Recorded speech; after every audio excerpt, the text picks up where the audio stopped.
Hello everyone, this is Jay from BroGaming TCG, and today we are playing the Elder Scrolls Online.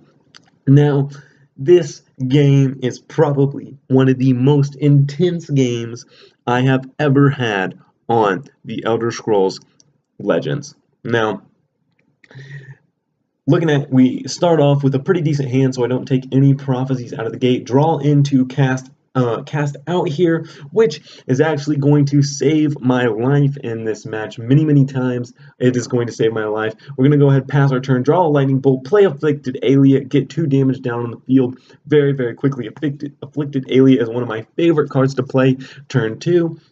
Or even turn 1 if I go second. Definitely just puts that damage down on the field. It puts you 2 steps closer to getting them all the way down to 0. Draw into Fate Weaver, which really isn't a great card to draw into here early game. And I think about playing Shrieking Harpy here. I decided not to play Shrieking Harpy because I want to at least use its ability. And I go ahead, use Cast Out, put the 3 damage down, throw into Afflicted Alia. So it's really looking really good for me right now. Turn 3, I've already got him down to 22. This is where I like to be. I like to be turn 3 at least having the first rune break. It puts me in a really confident position, and it puts me in control of the board. Now he's going to go ahead and play Nimble Ally for his 3rd turn here, and he doesn't get its ability, which is very nice. I'm going to go ahead and draw another Crushing Blow. Here's where I'm going to play Shrieking Harpy here and go ahead and get 3 damage down on him again. So now he's all the way down to 19. 2nd rune break. I'm feeling really good about this match. I'm feeling like this match is going to be a really easy win for me. Which obviously you guys know by the video link that it does not turn out to be that way. He's going to go ahead and play a guard. Now this guard was kind of worrisome because it was a 1/4, and he goes ahead, uses a Magicka to put lethal on it here, I believe. Yeah, he goes ahead and uses a lethal dagger, puts lethal on it. Now I go ahead and get a rapid shot, which is honestly pretty good because I'm going to get a draw off this card, which is going to put it down to 3, and I'm going to go ahead and use that Crushing Blow that I drew last turn to get off the field. Now he is going to get a draw off that card, but I wasn't really too worried about it because I was in so much control of the game by now that it was very nice that I really felt confident. So I had a Lightning Bolt in my hand. I had 2 pretty strong cards down on the field. Now he goes ahead and plays this guard, and then he goes ahead and he's going to play another card here in a second that actually throws me off of my game a little bit. He goes ahead and plays Skooma Rocketeer and gives a lethal to his guard. Now that kind of threw me a little bit, but I was like, okay, that's not too bad. I have Lightning Bolt in my hand. I can go ahead and just Lightning Bolt that off the field, and when he goes ahead, he attacks my face, which is probably wasn't the smartest thing to do, so I go ahead and get one of my guards down on the field, add 2 to Afflicted Alia to boost it to 5 for the most damage output, which now I'm feeling definitely really confident. I have Lightning Bolt. I'm going to be able to get a really big mass damage out this next turn, but he goes ahead and he silences my guard. Still not too worried about that. I'm still really confident at this point in the game. Go ahead and draw Camelorn Sentinel. So I was like, oh, all right, that's pretty good. I can actually use Cast Out here and get Camelorn Sentinel down instead of using my Lightning Bolt, and I can save my Lightning Bolt for the face. So I'm going to get some pretty good damage out here. There's 2, now we go 2 more. He's down to 10, and he gets a Prophecy here. And this is where the game starts to turn around. This is where I was like, okay, should I attack him? And this was one of my biggest misplays in this game, and it almost cost me the game here, guys. I go ahead, and I'm like, I sit here thinking about it for a while, and I'm like, should I attack it? Should I get rid of my Afflicted Alia for this card? And I decide not to. I decide not to get my Afflicted Alia rid of this card, and you guys will remember that card right there. Guys, remember that card, and you'll see how annoying it became. All right.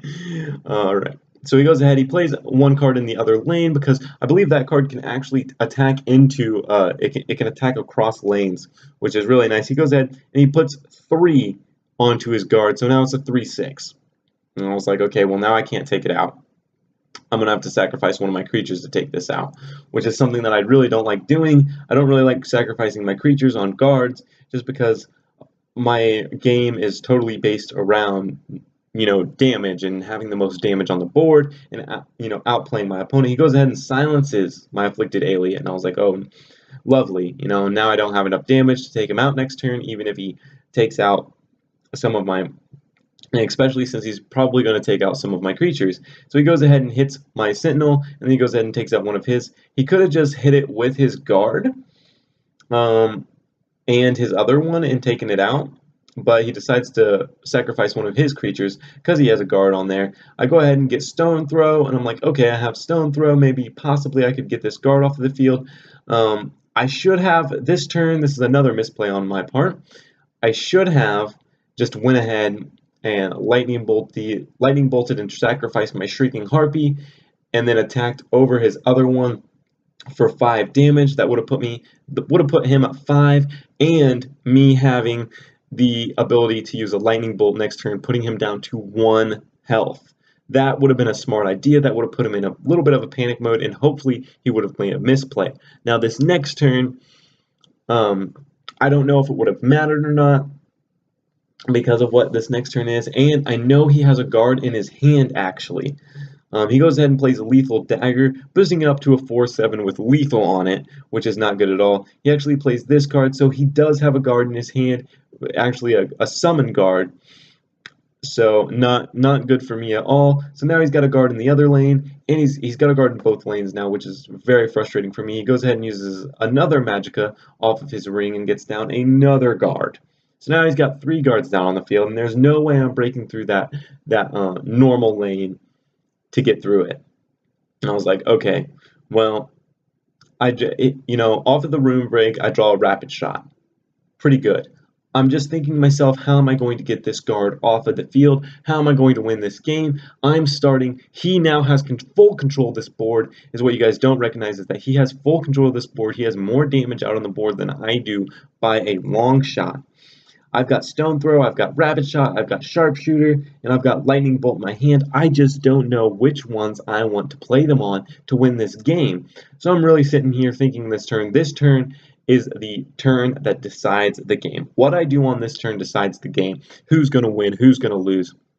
And sometimes you have to recognize that these turns appear in games, and that's probably one of the most strategic things that you can do, is recognize, all right, this turn is the turn that decides who wins this game. What I do on this turn decides the rest of the game.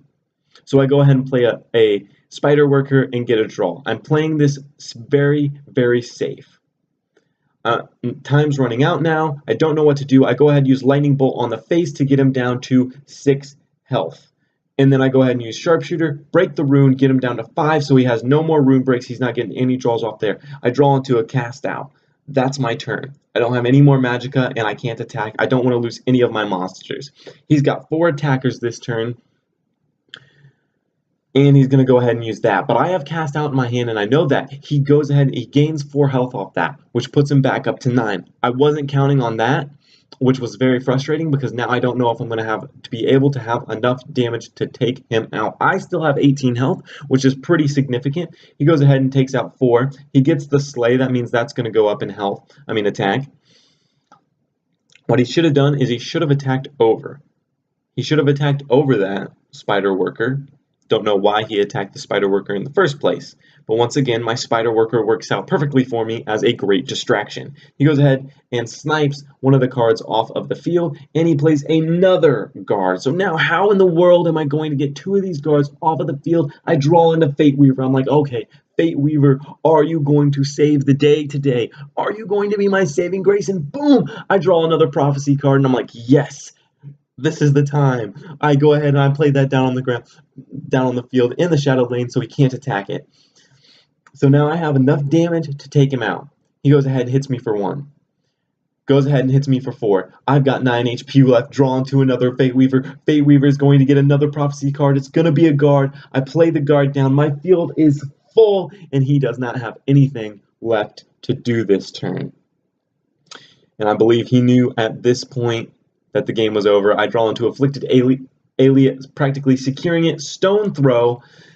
one guard off, and then cast out his other guard, and then that is the game. One of the most intense games I've had in a very, very long time, especially playing this guy. I go ahead and give him the good game. It was a really, really good game, guys. Definitely leave a like on this video for that. Leave a like on the video for this amazingly intense game. Also, if you aren't subscribed to the channel, I cannot urge you enough to subscribe to the channel. Go ahead down there, click that subscribe button, click that like button if you enjoyed this video. Anyways, guys, that was an amazingly intense game. I enjoyed it very, very much. My name is Jay from BroGaming TCG. I want to remind you all to always keep on battling and pursue your dreams. Thanks for watching.